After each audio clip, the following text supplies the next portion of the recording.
Keeping somebody tied to machines in a desperate attempt to extend their life by a few months, a few more days, or whatever. This, in many cases, can be yet another example of how psychopathic some people can be, of how fearful they might be of death. Many people might think that that sounds as a, how to put it, an honorable thing to do for someone. But imagine this thing. In many situations, that action, let's say, goes on like this. You've been treated bad by your family, by your parents, by your peers, your relatives, and the such. Even by your children when you get old. You've been treated bad by them all the time. And now suddenly you're feeble. Your body can barely move. You can barely see. You can barely hear. Your soul aches for the liberation of leaving the physical body. But your family, despite all the mistreatment and the such, now in a way realize that you are about to depart, and they're keeping you stuck, tied to machines, paying doctors to do whatever possible to keep you alive for a few more months. And to them, it is like yet another ritual of doing you pains and harms, because your departure would remind them of their mortality, which is something they are running away from. They will psychopathically keep you alive just so that you do not remind them of their pains. Meanwhile, you're struggling, your soul aches for departure. They literally have, in such situations, no respect towards life. And the way someone departs from this life will have a tremendous amount of importance when it comes to what they will feel like and what they will experience in the realm between so called physical lives. Yes? If someone dies this horrible way of being tied to the machines, of suffering through pains that they cannot speak because their body is literally that feeble, of being surrounded by those who maybe they did wrong to you, but still you love them, but you can barely see them, you can barely move your body, and at times the body is probably just in some kind of coma. Those people who misdid that person, who wronged that person so much, are like so obsessively trying to hold on to that piece of life. Just give life the honorable death that it deserves. I'm not saying simply, I'm not saying to kill someone necessarily. Although you have to understand in this life, you may get emotionally attached to your pet or something, but if suffering is too much in someone, liberation from those pains would be a much better approach. Now, each of these situations has to be taken into account and well decided by the individuals, yes? But it is a more humane thing to simply no longer prolong someone's pains. Yes, this is not something like promoting genocide or the such. It is just something of empathy. But people lack empathy and they're just obsessed with the distraction that someone or even a pet can give them. When you take a pet, first and foremost, remember that that pet can live an utmost of several years. Maybe it can be 15, maybe it can be 7, and always remember, each and every day, you are mortal. If you are not capable of remembering that you are mortal, you are not worthy of a family, you are not worthy of a pet. Because you're only gonna live with this illusion that you are immortal. And through this, all the pains and miseries will come into your life. You will not wish to transcend those miseries because you're gonna think there is always tomorrow. That is the biggest problem of a lot of people. They think they have time. Time you may have. While you're feeling time, while you're navigating time, it feels that you still have a lot of it left.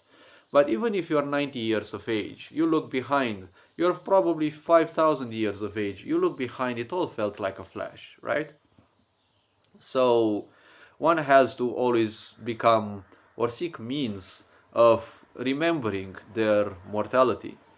I, for one, have been lucky that I have attended burials ever since I was young. I have attended graveyards and burials since a fresh age, and that actually helps create a certain firm foundation of the fact that you're not gonna be here forever. Yes? So, neither will be your parents, neither will be your pets, neither will be anyone whom you know. Some people will live your life faster than you may think, not necessarily by passing away, but cycles in life are the way they are. Some people will come into your life, some people will leave. It doesn't matter how or when. It's just always be ready that something like that will happen. And when it comes to keeping people in such pains, that goes to show how little empathy people choose to have. Because having empathy is not a crime.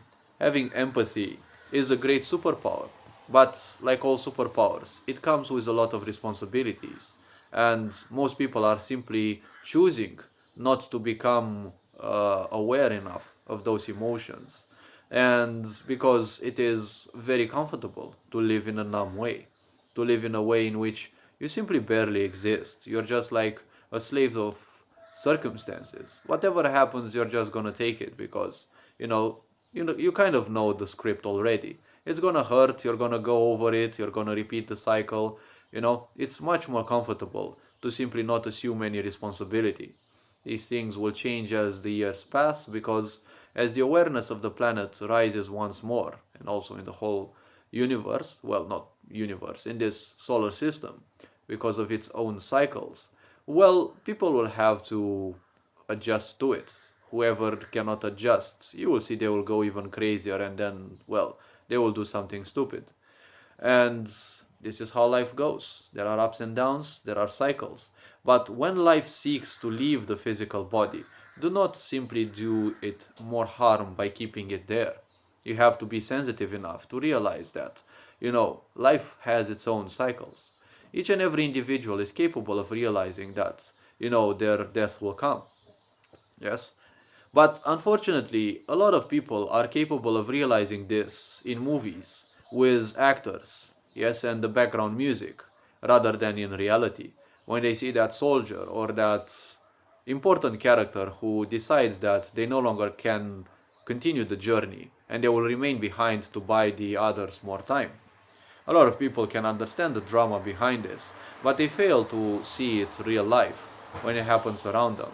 When the time of death approaches, everyone will know, even the biggest ignorance. They will simply turn their back towards everyone. They will simply no longer have they will have a huge repulsion even towards everything that they like.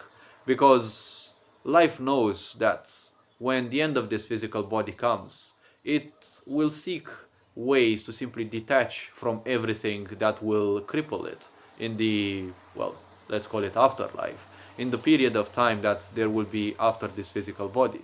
The way you leave this world will have a certain amount of karma on you, and you will have to sift through that. You will have to go through that until you can find another physical body, if that karma is dense enough. Any sorts of attachments that you will have for this world are going to be somewhat of a hindrance. Nobody can predict how long it will take for some piece of life, soul, spirit, whatever you want to call it. Nobody can predict how long it will take for it to find a new physical body. And no one can predict what physical body and where it will go. Yes? No one will predict where they will be reborn, or maybe with some great powers or something like that. But the main important issue is once someone has found a completely new life, it is simply no longer important because they are going to experience something completely different. A lot of people think that if you keep someone in your life, you will own them or you keep a certain bond. When that piece of life has left the physical body, all of its business with this world is over. They are no longer your mother, your relative, your bestie, or whatever. Simply, they are a piece of life. They are free from all the binds that literally kept it in this life. They are no longer your bestie. They are no longer your parents, your relatives, your arch nemesis, or anything. That is why even in the older philosophies it was said, when your enemy is dying, give them, some peace. They were once your enemy. Now they are feeble and they are waiting to depart. Once they have departed, they are no longer your enemy. They will still remain an enemy probably in your memories. Because the memories, each time you think about those, they have this habit of feeling very vivid. It's like things are happening right there, but they are long since gone. They are just a residue of sometimes also long since gone. If people do not know how to handle their emotions, if people don't know how to handle their minds, there will always be issues within them. There will always be troubles, strife, misunderstanding of life. They will always feel like a victim of circumstances, to which, well, ignorance always are, because they do not care for anything. They have no guidance in life, nor will they wish for something like that. They just wish to be and to not do anything and for life to end. When you look at all the miserable ignorance, that is what they all seem to wish. They all wish to for life to suddenly end or something like that. And then when they get the slightest impression that death is at their doorstep, they will simply freak out in some of the most unimaginable ways. So hopefully this video raised a bit of awareness. You are appreciated, take care, enjoy life, and this being said, Ferenc Jan Board signing out.